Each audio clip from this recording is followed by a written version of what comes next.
This is the State of the Onion Tobacco Report, May 12th, 2026 crop. And we had put in some seedlings into I've got another video there of these teeny tiny seedlings that we put into a flat. Now, some of them had a hard time. And I think what I did was I overdosed them with banana water. I had made this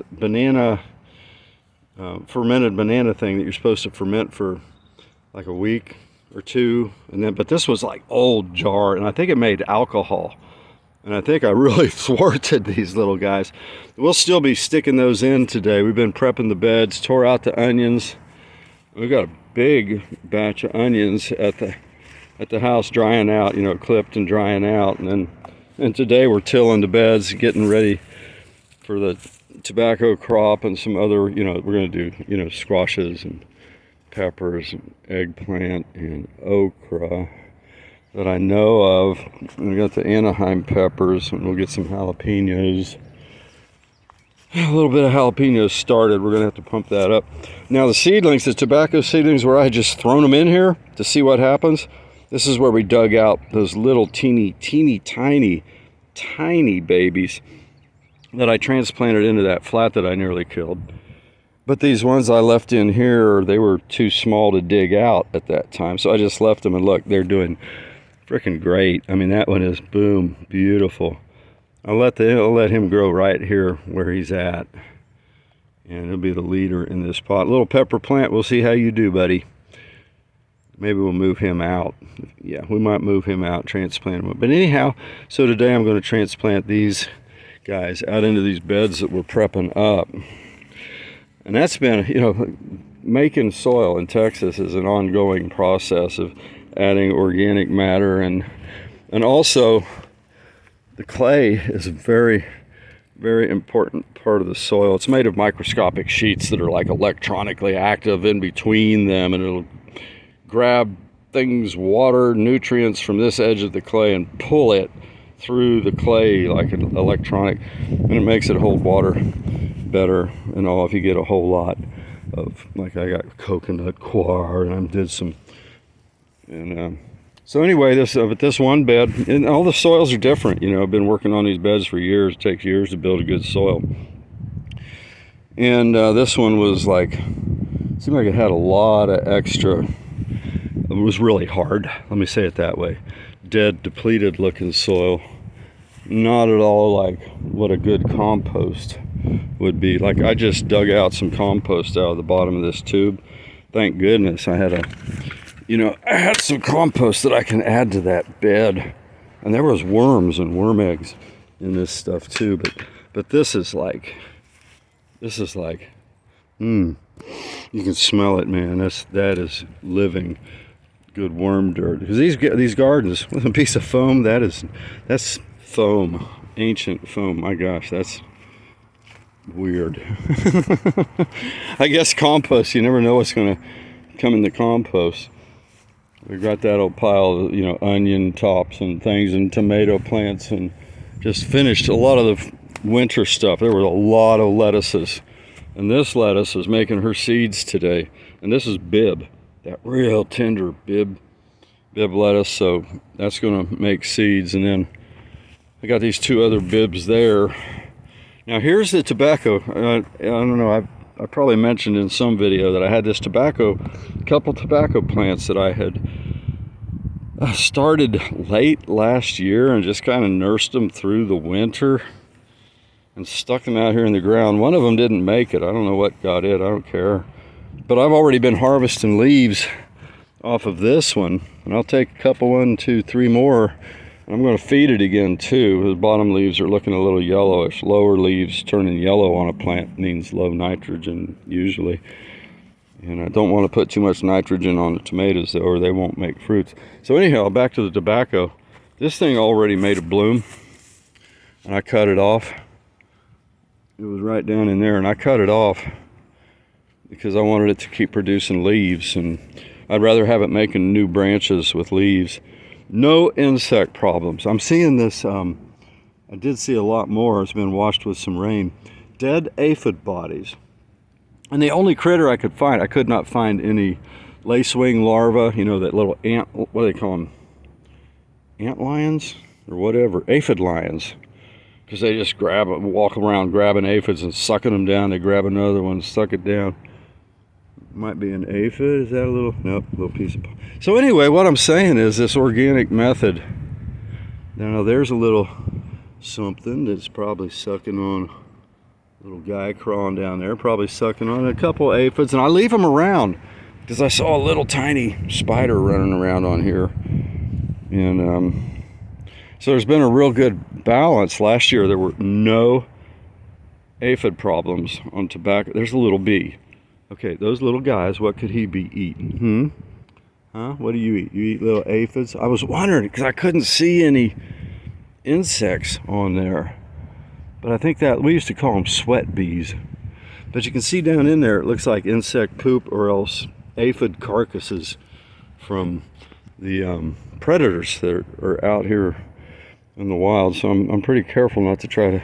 So today, anyhow, we're going to go ahead and I'm going to take those successful sprouts in this box, and that'll be 1, 2, 3, 4, 5, 6, 7, 8.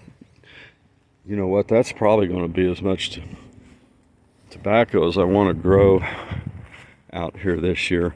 And you know, these poor little guys, I'll probably stick them in somewhere, at least the healthier ones, you know, 1, 2, 3, 4, 5, 6. I'll stick them in a little patch somewhere and see what happens to them. This thing, I don't know what the heck happened with that.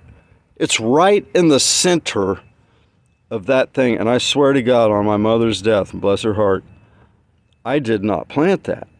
And I drilled everyone in the area about, hey, you know, I was doing this thing. Did you by chance throw away a... But I have no idea how that thing got in there. Is that wild? I mean, is that a God thing? Or is that a bird thing? I don't know. I don't know.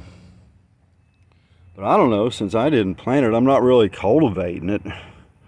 I'll probably just throw it away into one of these beds. So anyway, I'm going to, this soil, this is really going to liven up. I'll put about an inch of that living dirt. After we get this tilled, to mix in some clay that I added, some really nice brownish clay over there. I added clay to a lot of these beds because I had actually built up too much organic matter and they were airy and drying out too fast in the Texas heat. And plus that clay has a lot of minerals in it and a lot of mineral holding and transferring capacity. It is ionically active. So, yeah, so these guys are getting ready to bloom. The 2 lettuces, tomatoes are putting on. And all is well in the garden. A little kind of a work time. I still got some carrots coming out. Pulled up a lot of beets. So it's kind of changed over time. You know, winter garden from the beets and the beet greens and kales and lettuces. It's been amazing, the lettuces and salads we've been getting out of here the last few months. So it is so worth it. And plus the state of mind. And so anyway, that's the state of the onions. They're drying out on the shelf over at the house. We don't even know what this vine is. I got to try to ID it. It looks like a grapevine looking shaped leaf. It's got these little tiny flowers on there, and it makes these little berries that are, I don't know, about that big. And I see them sprouting up out here every now and then. I'm going to find out what it is though, because you don't have to water it. The insects don't eat it. The deer don't eat it. It grows like crazy, makes a canopy like that, but it's kind of weighing down the greenhouse. I'll have to, well, whatever house is, the bamboo is holding half this stuff up. It's fast, cheap, and easy. Fast, cheap, and easy greenhouse. Got some shade cloth for when it starts getting real hot. It's been really nice, cool, unusually. But, you know, they say that those ocean currents are changing, and the magnetic field is a shifting, and the chemtrails are dropping, and oh my God.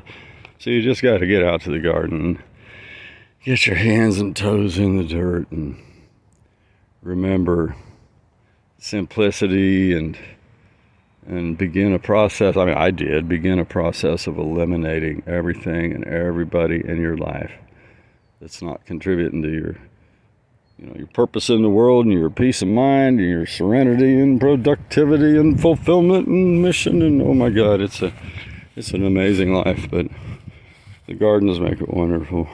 That's a cilantro. We'll let it go ahead and seed out. I think that's a cilantro. Or is it a... What in the hell is that? I think it is. Anyway. So yeah. Good day. Good day in the garden. And then when I plant these little guys and I transplant those others in these buckets, those watering buckets there, 1, 2, 3, plus that steel pail and half a bucket in the 5-gallon, that's seaweed dilution. I don't really want to feed them a lot of nitrogen when I first put them in. No stinky stuff, fish emulsion, anything like that. But the seaweed has those growth hormones, root kicking hormones, and insect resistance, disease resistance, drought resistance, freeze resistance, everything resistance when you add the seaweed to the water. And then I'm going to make a fermented banana peel. Just clip up your banana peels, put them in a big gallon jar with some water, and then you get that jar about a fourth of the way full, and by then, a few days or a week, you get it halfway full with banana peel. And then after a couple weeks, you can pour off a cup of that, mix it with a gallon of water to make things flower and make roots grow because of all the potassium in that banana stuff. It's amazing. It's supposed to be amazing, and it is, for making those tomatoes bloom. And so that should help the tobacco roots set too. So there you go. State of the onion in my fast, cheap, and easy greenhouse. Just like the girls I go out with.